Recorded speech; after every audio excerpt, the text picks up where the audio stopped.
और बिहार के लोगों को लगा कि अच्छी सरकार है तो इसको बदलना नहीं है, तो सरकार बचाने के लिए लोग वोट करने गए। आप जानते हैं रजत जी, मैं पूरे बिहार में घुमा हूँ, ऐसा रिस्पांस बहुत दिन बाद दिखा, यानी लोकसभा में तो दिख रहा था, इस बार तो ऐसा ज़बरदस्त रिस्पांस था। और मैं प्रधानमंत्री की जो सभा को मॉनिटर किया, उनकी सभा में ज़बरदस्त उत्साह था। वो भागलपुर आए, अररिया आए, सीमांचल में कटिहार गए और सब जगह, पूर्णिया पहले बहुत बड़ी रैली की थी, इतनी बड़ी तादाद आती थी कि सोचा नहीं जा सकता था।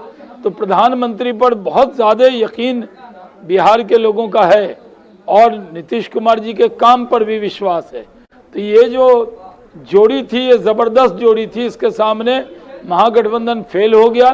वोट अधिकार यात्रा में उन्होंने एक विषय उठाया था, सीमांचल में लोगों को डराने का काम किया कि अगर आपका वोट कट जाएगा।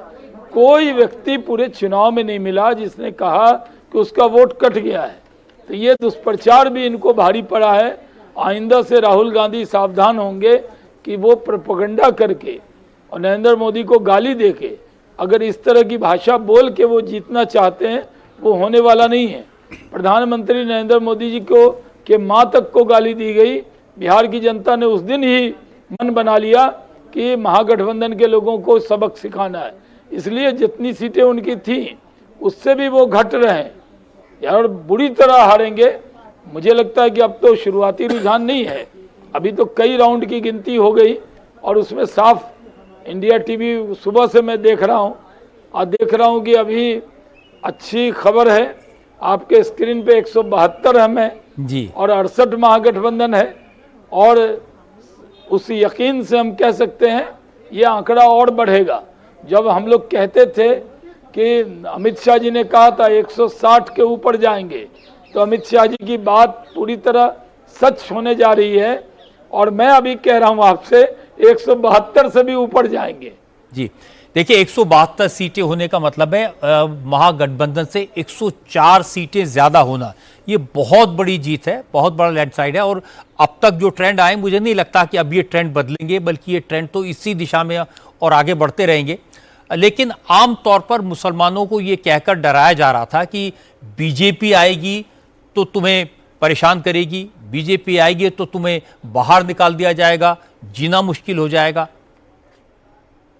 देखिए, मैं मुस्लिम के बीच में रजत जी एक गांव में, मैं सुपौल जिला के वहाँ सुखपुर के नन्नूपट्टी गांव में गया था, शायद वहाँ के लोग सुन रहे होंगे। तो वहाँ के लोगों ने मुझे कहा कि यहाँ आरजेडी वाले दुष्प्रचार कर रहे हैं कि अब सरकार बनेगी तो तुम लोग का जमीन जाल ले लिया जाएगा, देश से निकाल दिया जाएगा, हम वोट नहीं डालेंगे तो हमारे साथ पता नहीं क्या हो जाएगा। और ये भी कह रहे हैं ये ज़मीन वो ले लेगा, ये वो ले लेगा। मैंने उनसे कहा कि आप हमारे ज़िले के हैं, कितनी गलतफहमी पैदा की है। पूरे चुनाव में मुसलमानों के बीच में जाकर डराया गया कि बीजेपी और एनडीए की सरकार आएगी तो आपका रहना मुश्किल हो जाएगा। लेकिन इस बार वो डरे नहीं, इन्होंने वोट, हम नहीं कह दावा करते कि हमें बहुत वोट किया होगा, लेकिन हम ये दावा जरूर कर रहे हैं कि बीजेपी को रोकने के लिए मुसलमानों ने वोट नहीं किया है। वो इसलिए कि बीजेपी को हराना है, इसलिए उनकी जिम्मेदारी है। और आप देखिए, एक चीज़ और हुआ था कि जो MY समीकरण कहते हैं वो मुकेश सहनी और तेजस्वी यादव का हो गया, M फॉर मल्ला हो गया, मुस्लिम नहीं था। तो मुस्लिम समाज को भी लगा कि जब यादव समाज से आबादी ज़्यादा है और जब मुख्यमंत्री का ऐलान कर रहे हैं, तो मुख्यमंत्री का ऐलान तेजस्वी यादव को कर दिया, उप मुख्यमंत्री मुकेश सहनी को कर दिया। तो मुस्लिम समाज के लोग कहते थे कि हम सिर्फ दरी बिछाने के लिए या सिर्फ बीजेपी से डरा कर हमारा वोट ले लोगे। तो उनके मन में ये बात बैठ गई थी कि कोई बीजेपी तो 20 साल से है वहाँ, 11 साल से केंद्र में है। तो मैंने मुस्लिम भाइयों से पूछा आपका कुछ बिगड़ा? उन्होंने कहा नहीं, हमारा तो कुछ नहीं बिगड़ा, बल्कि मोदी जी अनाज भी दे रहे हैं, मोदी जी आयुष्मान भारत का कार्ड भी दे रहे हैं, मोदी जी अकाउंट में पैसा भी दे रहे हैं, नीतीश कुमार 10,000 रुपया महिलाओं को भी दे रहे हैं। कोई योजना में भेदभाव की शिकायत आज तक नहीं आई। इसी वजह से इस चुनाव में अब लोग अस्थिर हो गए हैं। मैं एक दावा करता हूं या एक भविष्यवाणी करता हूं, इस चुनाव के बाद मुस्लिम समाज के लोग अब मान लेंगे कि ये जो लोग खुद बुरी तरह हारे हुए हैं, इनके नाव पे सवार नहीं होना है, नरेंद्र मोदी के साथ चलना है, एनडीए के साथ चलना है। ये लास्ट चुनाव था सो कॉल्ड सेकुलर पार्टियों का। इसके बाद ये डराना बंद कर देंगे, क्योंकि जो वोट अधिकार यात्रा इन्होंने निकाली, जिसको हम लोग घुसपैठ अधिकार यात्रा कहते हैं, वहां पे इन्होंने सिर्फ डराने का काम किया। ये डरा के और मोदी जी को गाली दे के गलतफहमी पैदा करके और ये गलतफहमी पैदा करके वोट लेते हैं। अब वो नहीं होने वाला। अब मुस्लिम समाज को भी लगता है कि जब आएगा मोदी, छाएगा मोदी, जीतेगा मोदी, सरकार बनाएगा मोदी, तो फिर इधर उधर क्यों जाना, चलो मोदी जी के साथ। तो ये चुनाव गेम चेंजर साबित होगा, मुझे लगता है। देखिए, ओवैसी साहब की जितनी भी स्पीचेज हमने सुनी, उन्होंने मुसलमानों से कहा कि बीजेपी तुम्हारे कब्रिस्तान ले लेगी, तुम्हारी मस्जिदों पे कब्जा कर लेगी, तुम्हारे घर छीन लेगी। देखिए, कुल हिंद मजलिस इत्तेहादुल मुस्लिमीन के नाम में सिर्फ इत्तेहाद है, वो इत्तेहाद का कोई काम तो करते नहीं। बैकग्राउंड है कि रजाकारों से बनी हुई पार्टी है। अब वो तो भड़काऊ भाईजान नहीं, 15 मिनट वाले हैं। 15 मिनट सेना हटा दो, पुलिस हटा दो, ये कह के लोगों को जोड़ने का काम करते हैं। ठीक है, ऑपरेशन सिंदूर में थोड़ा हिंदुस्तान जिंदाबाद और पाकिस्तान मुर्दाबाद बोल दिया था, लेकिन उसके बाद उनकी ज़बान तो जहरीली रहती है। और जो बिहार का मुसलमान है वो हैदराबाद, देखिए हमारा खान पान भी अलग है, हम पुलाव गोश्त वाले हैं, वो बिरयानी वाले हैं। हमारा पहनावा भी थोड़ा अलग है, हम मिक्स रहते हैं। आप हमारे यहाँ सुपौल ज़िले में चले जाइएगा तो मुसलमान भी धोती पहनते हैं, वहाँ पर कोई उल्टा सीधा मांस नहीं बनता, तो कल्चर एकदम अलग है। ओवैसी साहब अगर ये सोच रहे हैं कि हैदराबाद की मानसिकता को बिहार में ले आएंगे तो वो होने वाला नहीं है। हम लोग बहुत मिलकर रहते हैं, बहुत दिनों तक अभी भी बहुत मुस्लिम मिल जाएंगे जो छठ मनाते हैं, वहाँ मिलजुल कर रहते हैं। हर जगह का कल्चर अलग है। बिहार के कल्चर पे ज़बरदस्ती वो कुल हिंद मजलिस इत्तेहादुल मुस्लिमीन का कल्चर थोपना, और ओवैसी साहब बड़ी चालाकी से लड़ रहे थे। अपने सब वर्कर लेके आ गए, लेकिन अपने भाई को नहीं लाए। अपने 15 मिनट वाले भाई को लाते वहाँ, वो नहीं लाए।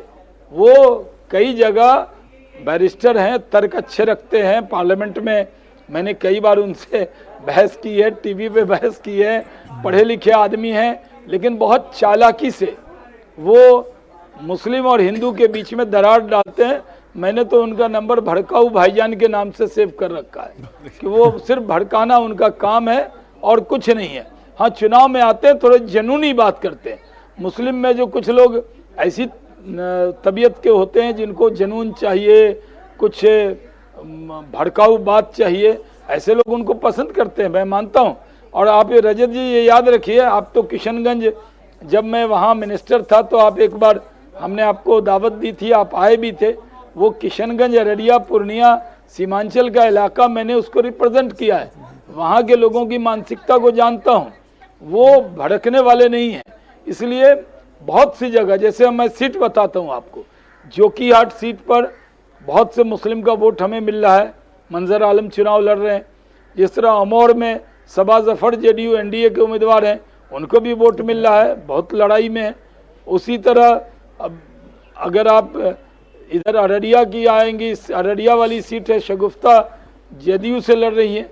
ये सब सीट ऐसी है जहाँ पर बहुत बड़ी तादाद में लोग हैं। और एक जगह मैं अभी जिम्मेदारी से बता देता हूँ, उस इलाके में कैंपेन करके लौटा हूँ, देखिए वोट भी डाल के लौटा हूँ। मैं आपको बता दूँ कि ओवैसी साहब का एक उम्मीदवार मुझे मुकाबले में दिखा जो बहादुरगंज के अंदर, वो तौसीफ आलम, कभी निर्दलीय भी जीता था, कभी कांग्रेस से आरजेडी से भी जीता। तो वो, और जोकीहाट में उनका एक उम्मीदवार जो तस्लीमुद्दीन साहब का बेटा है, बड़ा बेटा, जो मंत्री रहा है और वो जनसुराज से लड़ रहा है, वो फाइट में दिखा।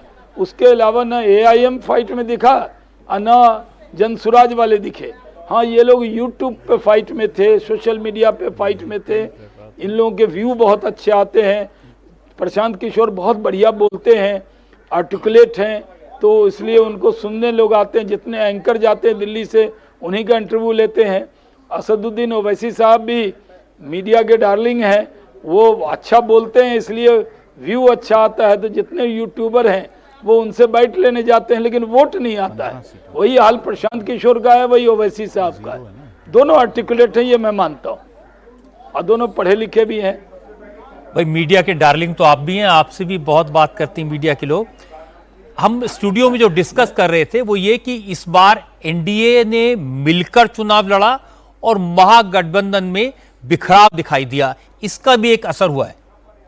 नहीं, एकदम आप सही कह रहे हैं। मैं आपको एक राज की बात बताऊं कि एनडीए का कैंपेन और जो बीजेपी की सीटों पे हम लोग मेहनत कर रहे थे, वहाँ पे बीजेपी ऑफिस से होता था, अगर एक सीट हमारी भागलपुर में एक सीट पर फाइट थी नाथनगर पे, जहाँ अभी पता नहीं क्या रिजल्ट आ रहा है, मैंने देखा नहीं है, तो बीजेपी की मीटिंग हुई, उसमें कहा गया, जब गृह मंत्री अमित शाह जी फिर 35 आए और मैं भी वहाँ मौजूद था, उनके साथ मंच शेयर किया, तो उन्होंने कहा भाई पूरी ताकत लगाइए, कैसे भी वो जीतना है, एक भी सीट नहीं जानी चाहिए, और अपने लोगों को सबको बुला के कहा कि भाई उस सीट पर भी मेहनत करो।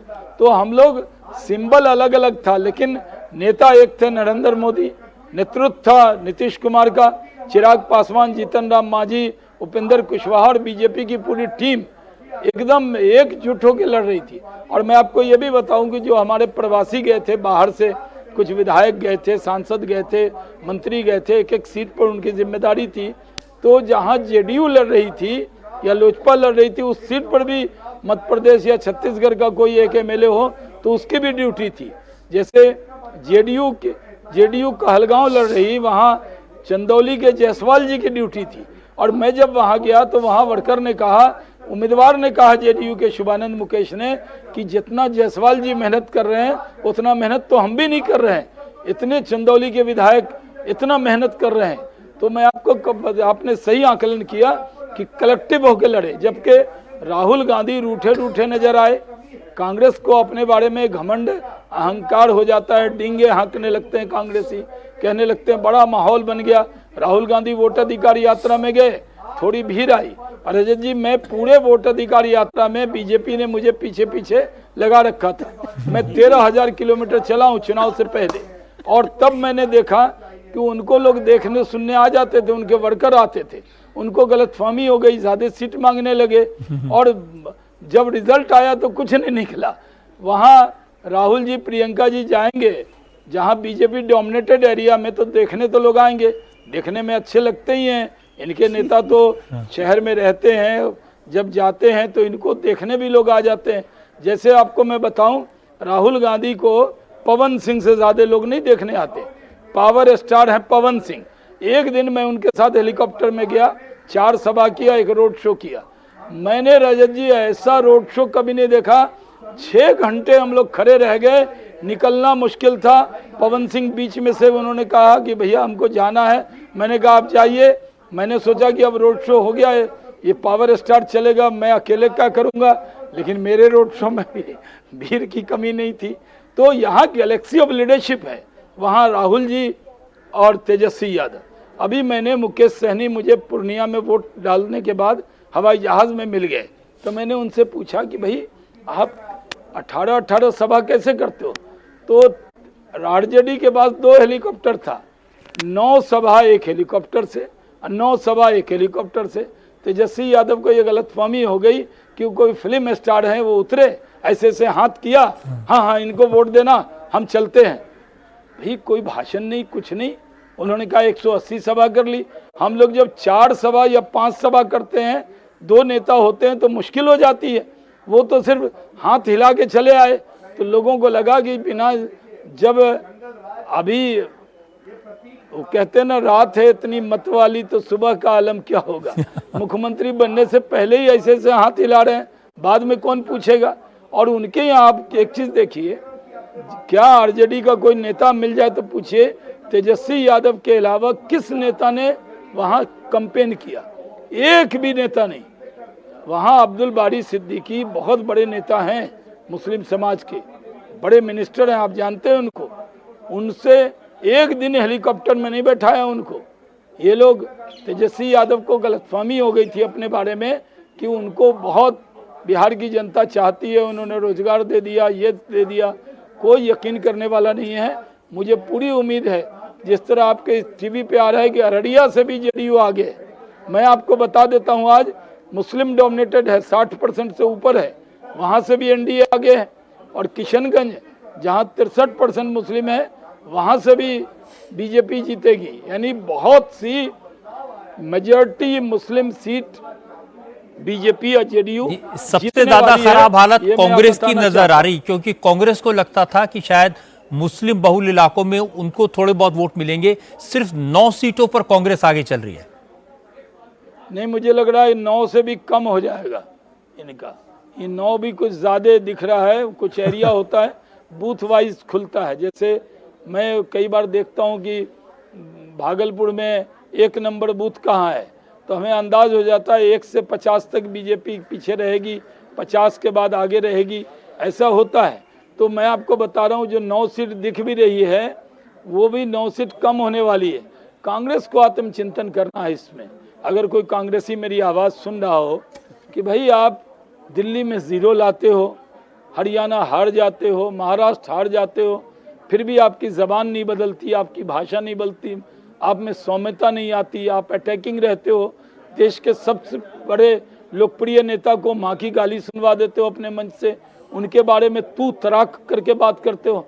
नरेंद्र मोदी सिर्फ बीजेपी के नेता नहीं है, वो वर्ल्ड के लीडर हैं, वो दुनिया में उनको बहुत इज्जत भरी निगाहों से देखा जाता है।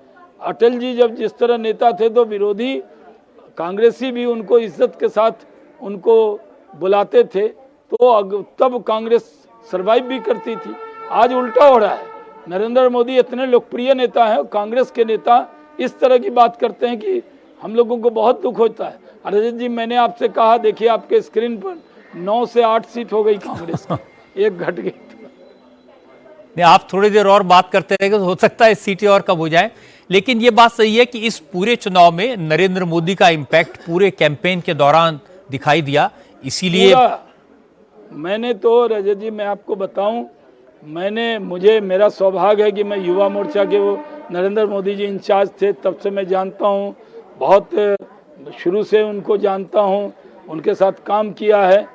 मैंने नरेंद्र मोदी जी की जो लोकप्रियता है, क्या उन पर खुदा का फजल है, क्या मेहरबानी है ऊपर वाले की कि लोकप्रियता इतने साल बाद उनकी दिनों दिन बढ़ती जा रही है। लोग कहते हैं ना एंटी इनकम्बेंसी अप्रो लोकप्रियता का जो पैमाना है वो बढ़ता जा रहा है। नरेंद्र मोदी जी पर यकीन बढ़ता जा रहा है क्योंकि काम करके दिखाया।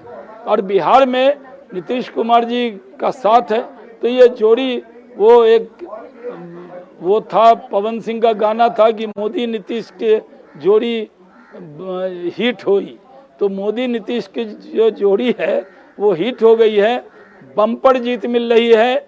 और हमें तो पूरा यकीन है कि जिस तरह 2010 में, मैं बड़ी बात कह के अपनी बात खत्म कर रहा हूँ, 2010 में हम 206 सीट जीते थे, कहीं ये 200 का आंकड़ा न छू दे, ये भी हो सकता है क्योंकि हम एक बार डबल सेंचुरी बिहार में मार चुके हैं। इस बार भी जो आंकड़ा दिख रहा है आपके स्क्रीन पर 175, ये 25 बढ़ भी सकता है, ऐसा मेरा यकीन है। जी, बहुत बहुत